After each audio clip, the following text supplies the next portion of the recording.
Muted. Yeah, this is a project I just sort of decided to get back into solar energy. I used to do a lot of it back in the 80s before Reagan and I worked at Western Sun, but I just decided I discovered SAM about 2 weeks ago, and I thought, well, I wonder how it's changed since the 80s, and it's improved dramatically. So I jumped into it and decided to go document an existing facility in Portland, Oregon. It's owned by the TriMet bus and system there, the mass transit system in Portland.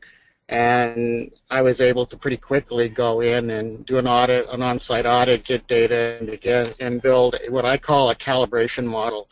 This is something I did a lot in energy efficiency. We found that a lot of the early models had great predictions, but nobody ever bothered to check them against the actual data to see if there was anything that needed to be improved. So I felt like we may be doing the same thing with photovoltaics, and I thought I would be a nice opportunity to try to see what we could learn, what I could learn from this. So some of the things I'm going to propose for SAM may actually be naive. My naivety is being only in this for a couple of weeks. So just be gentle when you tell me I could have done this a different way. So the objective of my presentation is to calibrate a SAM PV system model primarily to help modelers to improve their inputs so that they better estimate the actual electricity production. Models are only as good as the inputs. And then the second thing, of course, is if this becomes more common practice, if we can encourage other people to do this sort of thing, to go back and see how well things worked out, then hopefully we'll get a better understanding of what's really being produced. I was very impressed by the snow coverage thing, which is something people are just now beginning to realize they should adopt an allowance for these things. With conservation, we were as much as 20% off. It looked, in this particular case, I looked at this solar array here in Portland. It's a very creative, curved system. They had a kind of a curved building. They decided to add solar to it. So as a result, there are many azimuths. And fortunately, there are 255 collectors. At least that's what the press release said.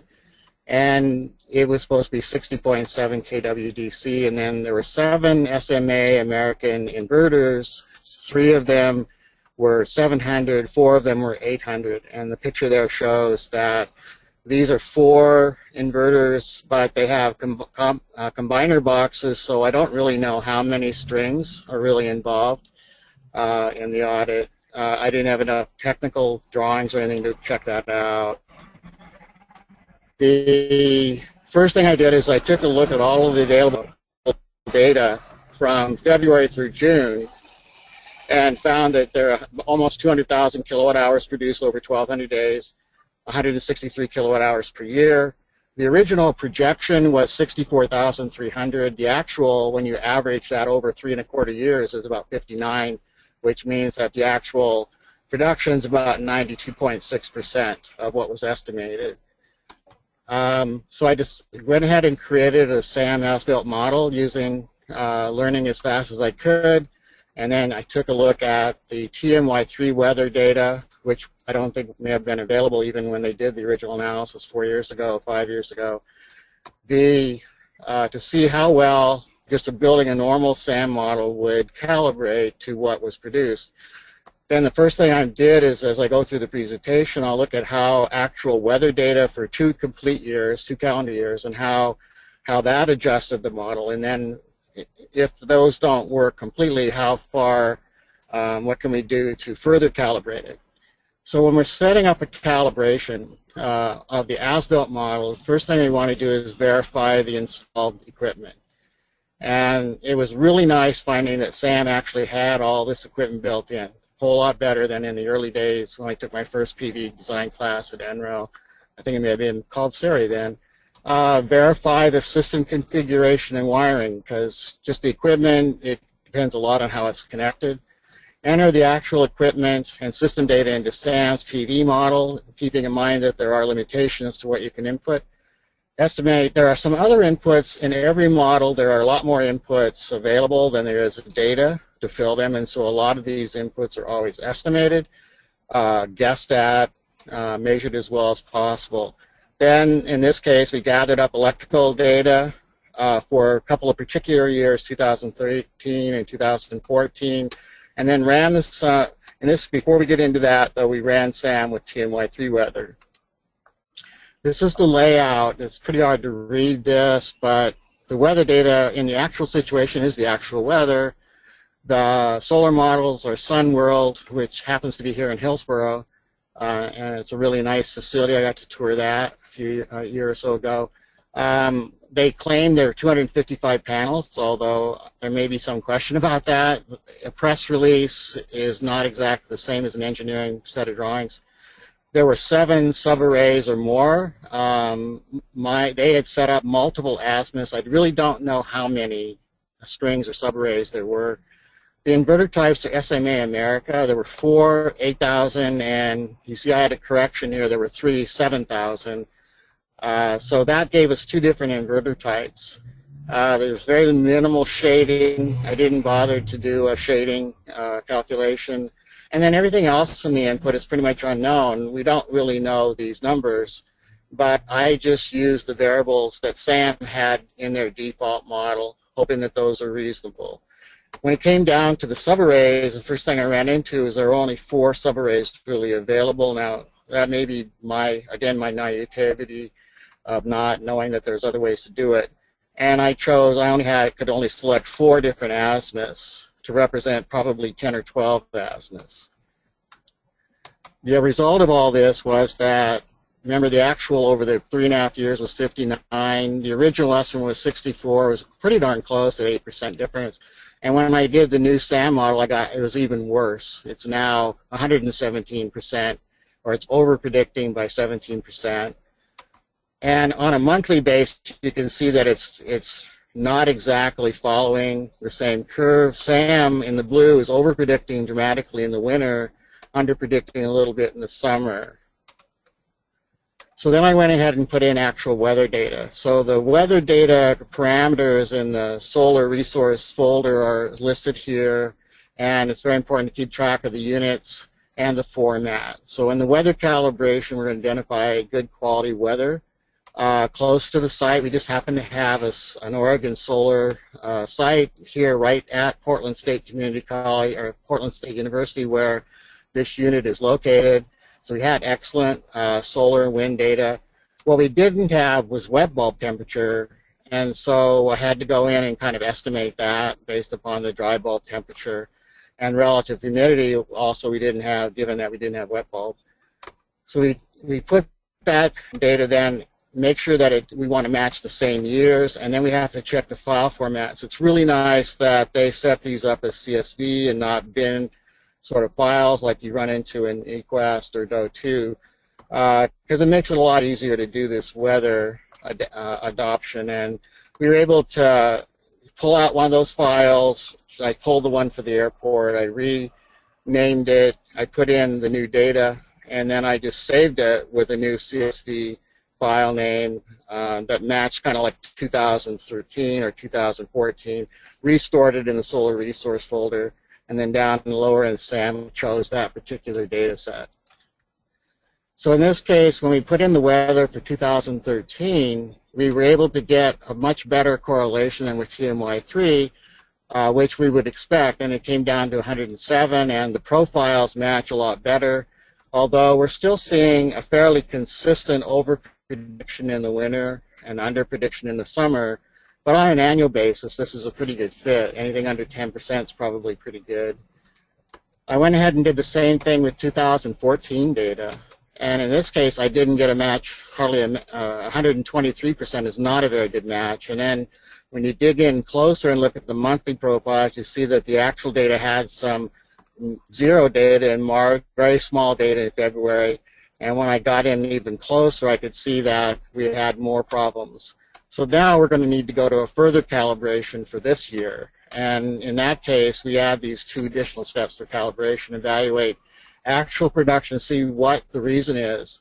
If there is a reason why it's lower or maybe higher, maybe it could be higher if it happened to be built next to a lake, you got a lot of reflectivity, albedo effect, and then identify any non-weather inputs that we can adjust. Now, adjusting these inputs. Just about anything that's unknown can be adjusted without anybody asking questions, as long as you don't do it too much. And those are the variables you want to look at. Now, one thing I would suggest is that if somebody's going to use this model more, is that they do some sensitivity runs. I did that with Go 2 years ago, where I looked at all the inputs that made sense and quantified those with the biggest impacts, or the big knobs. And then I knew that those big knobs are the ones that you really have to have good data for. And the small knobs, you can pretty well just guess a midpoint. So when I went back in, I looked at the data in detail. I identified from the actual data, which is stored online and available, and I have some acknowledgments at the end with websites, so anybody can access all of this data. February and March were the 2 big years where there was a lot of data missing, and it looks like there could be some data. There was also some data missing in April. Altogether, it was 22 days with 0 data, 62 days with 0 data, which is basically curtailment. And there is an allowance for curtailment in SAM. So I went into that and I said, well, let's see what we can do there. So in that case, I found out that 61 days divided by 365 is about 17% of a year. But I also noticed that it will allow you to do an exact curtailment using custom hours. So that was a second way to calibrate, which would be more accurate in this case for this particular year, because you could pick the exact period that you have the data for and make those adjustments. But the question is, what would the curtailment be in the following years? As we saw in 2013, there was no curtailment. And so if we fixed the overall model for 2014, then we'd be off for 2013 and maybe off in any given future year. So in order to kind of try to account for that averaging effect, I decided it would be better to do the simple approach, which was to kind of come up with an annual loss. This kind of shows where in the losses section of SAM you can make these adjustments for the exact period, and also up here where you can do the annual adjustment. So I went in and I did the exact custom period and the annual, and I found out that the annual actually estimated closer on an annual basis than the exact curtailment, which surprised me, but that's, who knows. And so this is with the exact weather and with the 17% loss. So then I went back and I said, okay, now let's see if I have a TMY3 SAM model and I allow a 17% loss as a kind of a normal expected loss, then how close do my 2 years come out? And I came out within 6%, within 17% on the actual for 2004, but on the long-term 3¼ years, we're at 103%. So this particular model seems to be addressing the issue. And you can see here, though, that there is still this persistent over-prediction in the winter and under-prediction in the summer. And so I'd like to suggest that if somebody wanted to continue doing this work, that they might take a look at that. Maybe take a look at using the custom hourly rate and then kind of putting in a long-term, but make adjustments in the summer months that are different in the winter months. And then one could calibrate this a little closer and possibly improve the prediction capability. So in conclusion, recommendations are that SAM is like I said, over-predicting a little bit in the year. So if we did that monthly adjustment and a seasonal adjustment, we might be able to correct that annual over-prediction a little bit more. And maybe a 20% loss rather than a 17% loss would account for that. So you have a little bit of plus and minus. You don't really want it to be consistently over-predicting. You'd rather have it under and over a little bit. The monthly graph calibration showed that it's over-predicted in the winter and summer, so that's where we would encourage maybe a seasonal type of an adjustment. And then the suggested that on a further calibration basis, one may be able to use the hourly loss with custom periods. and then make that prediction, that adjustment. Now, I did find 4 issues, and this is probably where I could use some help in understanding SAM. The first thing was the 4 subarrays, and in this case where we had this artistic curve to the PV system, that's really not enough to really probably approximate the changes in azimuth. One of the things we noticed was that the 4 larger inverters were on the side that was facing due south, and then the other part of the curve was all moving towards the west. So it's pretty much centered on south on one end and then curved off to the west by about 35 degrees by the time it was at the last array. That's a pretty strong shift, and it also faces towards the hills, the west hills of Portland, so there could be some late evening shading from the hills. But again, I say we didn't check that. The second thing is SAM requires that each string have the same number of panels, and it appears that, I know that in this case some of the strings had 12, some 13, some 14 panels, and then they used the combiner boxes to sort of adjust for all of that. Although that we were not able to model that as detailed as maybe we would if we had a slightly better set of inputs. SAM allows only one type of inverter that I can tell, and so even though there were 2 different sizes of inverters, I had to simulate it as 7, and I went ahead and did the oversizing, being an engineer, of the 8000, SBA 8000.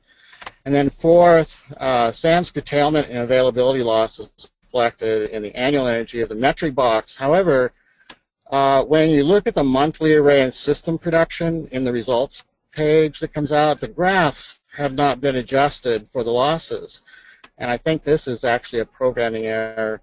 And when I exported those monthly data again, it was not adjusted for the losses. So that's probably something that should be addressed. I'd like to thank a lot of people for help on this and for permission to do this. So I've listed here my acknowledgments that I really appreciate SAM as being a very easy tool. It only took, like I said, 2 weeks for me to be able to come up to speed on this, so I was very happy with the tool. TriMet was very generous. They gave me a tour of the facility there. We may even take a look at a couple more facilities they're planning on building. RC Solar was the contractor. Again, they were very helpful in getting me the details. Unfortunately, they didn't have blueprints and they didn't have the original model, so that helped. The module manufacturer, SolarWorld's always been very helpful, providing a lot of jobs here in Oregon as well. The inverter manufacturer, SMA America, data acquisition firm, these people were really great. Deck Monitoring was bought out by Also Energy. They explained to me a little bit about how to get into the data, but I eventually figured out that you can get almost any data level you want out of it, even down to the minute or few minutes. So anybody wanted to have a sample set that they could play with for other reasons could access this data, use maybe some of the knowledge we've developed here, and have this as something that they could use as a sample case for validating other models or looking at other tools. The weather data, we were very lucky to have the University of Oregon Solar Radiation Monitoring site right there at Portland State, which is right, this array is actually right on the campus pretty much. And then my firm, it's just me working by myself, currently unemployed, having fun doing things like this where I can just grab whatever I want to do. But as a plug for myself, if anybody's looking for some work, has a few hours, give me a call. Thank you very much for allowing me to do this presentation and for doing a plug. Do we have time for questions? Hi, Ken. Thank you for your presentation. If people have questions about it, you're welcome to type them in the chat box. I do want to go back to your slide of the 4 possible issues in SAM to address them for you. The first, the limitation of the 4 subarrays, you're right that for a system, especially one that curves like that bus terminal system does, you would need a lot more than that for subarrays to really represent all of those different azimuths. What we do have is in the macro capability, there is a macro where you can set up multiple cases, and the macro will combine their performance and run it through a single financial model together. So that is the way to get around each case's limitation of 4 subarrays. You would set up 3 separate cases of 4 subarrays if you needed 12 subarrays, and then run them through this combination case macro. So that is a relatively new feature that we're hoping can be useful for situations just like this. And that is a similar solution for problems 2 and 3, needing different number of modules in a string, depending on different inverters, and also allowing different inverter types. You can create those in 2 separate cases and then combine them using the combined systems macro to get the combined performance. And that last one there, the curtailment and availability, my bet is that you were maybe exporting the DC monthly system production, and that is not adjusted for curtailment because curtailment does occur on the AC side. So when you do look at monthly results in SAM output, you'll see that, for instance, I ran a quick test case where I curtailed all of January, and the DC output is still full for the month of January, but the AC output is 0 because that curtailment and availability loss is meant to go in the flow of things after the energy comes out of the inverter. So that would be my best guess for why you weren't seeing that loss in your monthly data export. Right, that makes a lot of sense, and I appreciate you explaining that. Yeah, no problem.